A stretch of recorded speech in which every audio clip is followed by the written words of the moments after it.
चलिए ठीक है। कुछ और सवाल ले लेते हैं यहाँ पर। ठीक है, एनएलसी सर शॉर्ट टर्म के लिए कैसा लग रहा है? फ्रेश एंट्री की जा सकती है करंट लेवल पर? सपना सामल जी का क्वेश्चन। मैम एनएलसी बहुत ही बेहतरीन आज इसमें ब्रेकआउट देखने मिला जो तो अभी मैम फ्रेश एंट्री नहीं है। फ्रेश एंट्री अगर आपको करनी है तो आप वेट कीजिए प्राइस को। अगर आपको 290 285 के पास वापस ही काउंटर मिल जाता है तभी फ्रेश बाय बनता है। अभी फ्रेश बाय बना अगर लेना है आपको तो आपका एसएल बहुत बड़ा हो जाएगा। चलिए ठीक है। मोहम्मद तहाजुद्दीन इनका सवाल आया है विद्या वायर्स को लेकर के। विद्या वायर्स के सर टारगेट्स आप क्या देख रहे हैं? विद्या वायर्स मुझे अच्छा से उसका चार्ट एक्चुअली याद है, वो बहुत ही अच्छा रनअप उसमें आ गया है। सो ऑलरेडी मैम आप देखो नीचे से जब से वॉर स्टार्ट हुआ उसका प्राइस था अराउंड 46, अभी ये प्राइस चल रहा है 75, तो ऑलमोस्ट डबल हो गया। तो अगर अभी भी वो बने हुए हैं तो उनको टारगेट मेंटेन करना चाहिए 78 एंड 95। चलिए ठीक है। यहाँ पर एक और सवाल आया है बजाज हाउसिंग फाइनेंस को लेकर के। इन्होंने सर 100 में लिया हुआ है, अभी क्या करना चाहिए? मैम बजाज हाउसिंग फाइनेंस इतना बड़ा नाम था, अगेन सेम लाइक ओला वाला हाल हो गया, इसका भी इतना नीचे गिरा। सो अभी देखो उनका लिया हुआ तो 101 पे एक रेजिस्टेंस है और अभी का जो प्राइस है 90, तो अगर 90 के ऊपर क्लोज होता है आज वापस तब इसमें आने वाले दिनों में आपको बहुत स्लो मूव दिखेगा एक्चुअली 97 फिर 105। तो इनको सेल ऑन राइज ही करना चाहिए इसमें, जैसे ही इनके कॉस्ट के पास में इनको निकलने की सलाह दी जाती है।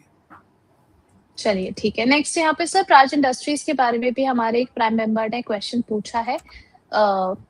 जानना चाह रहे हैं कि क्या सलाह रहेगी यहाँ पर, क्या एक्यूमुलेट करना चाहिए? हम एक्यूमुलेट तो आप कर सकते हो, बट एक्यूमुलेशन के लिए आपका अभी वाला प्राइस प्लस जिस दिन 370 के ऊपर क्लोज हो तब बहुत अच्छा लेवल बनेगा टू एक्यूमुलेट। तब आपको आने वाले दिनों में बहुत फास्ट मूव मिलेगी टूवर्ड्स 440। ओके, सेम क्वेश्चन ही इनका सर त्रिवेणी टरबाइन को लेकर के है। 591 के लेवल पर ट्रेड हो रहा है सब। यहाँ पर 14.5% से ज्यादा की तेजी आज है। मैम त्रिवेणी टरबाइन में ऑलरेडी इतना अच्छा मूव आ गया, बहुत ही बेहतरीन मूव। अगर आप देखोगे लास्ट 2 दिन में, लास्ट दिन भी 8% जब था, आज 15% ऊपर है। तो अभी फ्रेश तो बाई नहीं बनता इस पे। अगर उनके पास है तो उनको पार्शियल तो एग्जिट लेना ही चाहिए इस मार्केट में, बिकॉज मार्केट इतना वोलेटाइल है।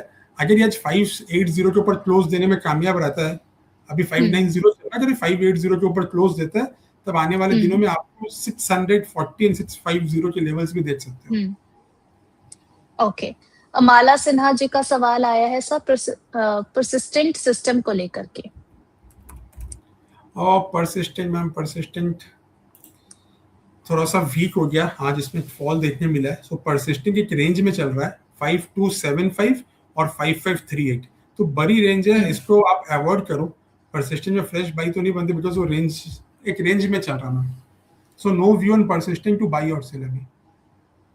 Okay, REC future Mala ji का ही सवाल है। मैम आरईसी में ऑलरेडी अच्छा मूव आ गया, आज बहुत ही अच्छा मूव आया। इनके पास है तो इनको एटलीस्ट पार्शियल तो बुक करना ही चाहिए। आरईसी में नेक्स्ट रेजिस्टेंस है ऑफ 387 अभी, और प्राइस चल रहा है अभी 383।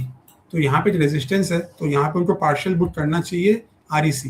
बाकी आप ट्रेल करो position for a final target of 400।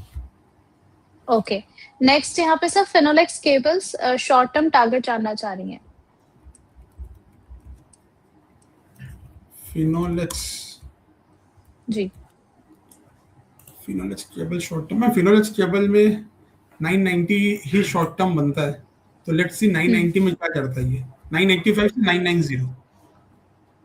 चलिए यहाँ पर सर इरशाद जी का एक क्वेश्चन आया है बीएलएस इंटरनेशनल को लेकर के। इन्होंने 322 में खरीदा है, अभी अगर हम देखें 292 पर आ चुका है। क्या और नीचे जाने की संभावना आपको लग रही है इसमें? ये सर मैम ये अपने 200 मूविंग एवरेज के नीचे ही चल रहा है, वो है 310, और नीचे में इसका सपोर्ट आता है अराउंड 285 275। सो 275 से लेकर 310 का एक रेंज है। जिस रेंज में ब्रेकआउट आएगा, ब्रेकडाउन आएगा, ये उसी साइड मूव करेगा। तो अगर उनके पास उन्हें बने रहना चाहिए with an SL of 20 moving average का एसएल लगा लीजिए 275 का, और 310 के ऊपर जैसे ही जाएगा आपको अच्छा मूव देखने मिलेगा।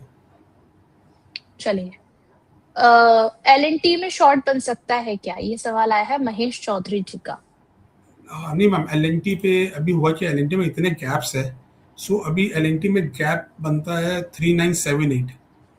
सो एल&टी में हम शॉर्ट का व्यू तो नहीं होगा अगर वो शॉर्ट, बिकॉज शॉर्ट तभी कीजिए जब आज का डे लो टूट जाए, 4024 के नीचे क्लोज हो, तब आप शॉर्ट कीजिए फॉर टारगेट ऑफ 3978, वरना शॉर्ट मत कीजिए। चलिए एक आखिरी सवाल आपसे और जान लेते हैं। पिंटू कुमार जी हैं, कह रहे हैं कि प्रिज्म जॉनसन ने उन्हें बाय किया है सर 164 के लेवल पर, तो आगे के टारगेट्स आप इसमें क्या देख रहे हैं? मैम आज ही इतना अच्छा ब्रेकआउट मिला इससे, तो मैम इसका लेवल है 136। अगर ये 136 के ऊपर क्लोज दे देता आज, जिसके चांसेस नहीं लग रहे कि देना चाहिए, बट 136 के ऊपर क्लोज दे देता आज, तब आने वाले दिन में आपको 150 के लेवल्स देखने मिल सकते हैं। चलिए यहाँ पे सर आईटीआई के बारे में भी इनका एक सवाल है। 292 पर ट्रेड होता हुआ नजर आ रहा है, 1.5% से ज्यादा की गिरावट इसमें देखने को मिल रही है। इन्होंने बाइंग प्राइस अपनी मेंशन करी है यहाँ पर 350 की। 350 तो मैम अभी इनकी बाइंग प्राइस से बहुत नीचे, लेकिन अभी भी स्टॉक में वीकनेस नहीं है, बहुत ही स्ट्रॉन्ग काउंटर है, तो आप बने रहिए with an SL of around 275। हो सकता है आने वाले दिन में बहुत बड़ा मूव इसमें भी आ सकता है।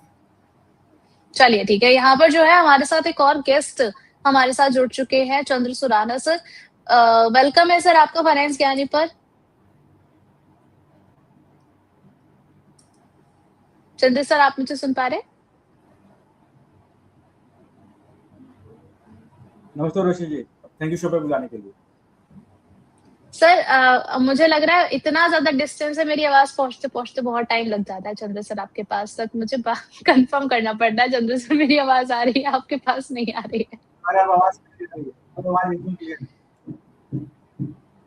चलिए यहाँ पे चंद्र सर आपसे भी आगे की चर्चा हम कंटिन्यू करेंगे, उससे पहले चलिए ठीक है ललित जी आपसे ये समझना चाहेंगे, हमारे दर्शकों ने यहाँ पर करी है वोटिंग, बंगाल में तो होती रहेगी लेकिन यहाँ पर उन्होंने पहले कर दी है। कह रहे हैं कि बैंकिंग सेक्टर में इस समय सबसे स्ट्रॉन्ग स्टॉक कौन सा लग रहा है? HDFC, ICICI bank, yes bank और बंधन बैंक। 52% वोटिंग जो है एचडीएफसी की तरफ है, आईसीआईसीआई बैंक की तरफ 35% वोटिंग है, यस बैंक को चुना है 13% लोगों को, और बंधन बैंक को जो है इस वक्त चुना ही नहीं गया है। ललित जी आप किसे चुन रहे हैं? सर बंधन तो हमारे कोलकाता की है, तो उसमें पोलिंग का मतलब आप जो वोटिंग का इफेक्ट सच में देखा जाएगा। सो मैम एज हमने कहा we are very much bullish on PSU stock, PSU banking than private में जाना है तो एचडीएफसी भी, मेरी राय की एचडीएफसी थोड़ा स्ट्रॉन्ग है, लेकिन उसमें इतनी बड़ी मूव नहीं मिलेगी जितनी पीएसयू में मिल सकती है जी। और मैम दो चीज और, पहली आपके व्यूअर से ये रिक्वेस्ट है, आप कुछ भी जो बाई कर रहे हो cash stock, please SL maintain रखिए, बिकॉज मार्केट इजी नहीं है और वन वे तेजी नहीं आएगी। जो अभी सोशल मीडिया में जितने भी जन बोल रहे हैं 27,000 28,000 इतनी इजीली तेजी नहीं आनी है, ऑलरेडी हम 2,500 2,000 पॉइंट ऊपर है नीचे से लोअर लेवल से। और सेकेंडली मैम अभी भी निफ्टी 24,400 ही चल रहा है। चलिए ठीक है, तो ये सलाह भी जरा देखते हुए चलिए, राय जानना बहुत ज्यादा जरूरी है इन सब माहौल में। अब thank you so much Lalit ji हमारे साथ जुड़ने के लिए और हमारे सभी सवालों के जवाब देने के लिए। आपके डिस्क्लेमर से पहले अपने व्यूअर्स के लिए ये भी जानना चाहेंगे कि कल के बाजार के लिए कुछ गाइडेंस या फिर कोई ऐसी एक लाइन की आपकी कोई सलाह रहेगी एसएल के अलावा, भी आपने जो बात कही है उसके अलावा? So ma'am again it's a buy on dip कल के लिए भी, अगर हम 24,400 के ऊपर बंद हो जाते हैं 24,404 के ऊपर, सो कल हमें बहुत ही अच्छी मूव देखने मिल सकती है। So our view is still same, buy on dips. अगर आपको डिप मिलती है तो कल का दिन भी पॉजिटिव देखने मिलेगा निफ्टी पे। And with that as a disclaimer, जितने भी हमने डिस्कस किए हैं stocks all are for educational point of view, इसमें बाई या सेल कोई रिकमेंडेशन नहीं है हमारे तरफ से। आप प्लीज अपने फाइनेंशियल एडवाइजर कंसल्ट करके पोजीशन लीजिए। Thank you so much. Thank you so much sir.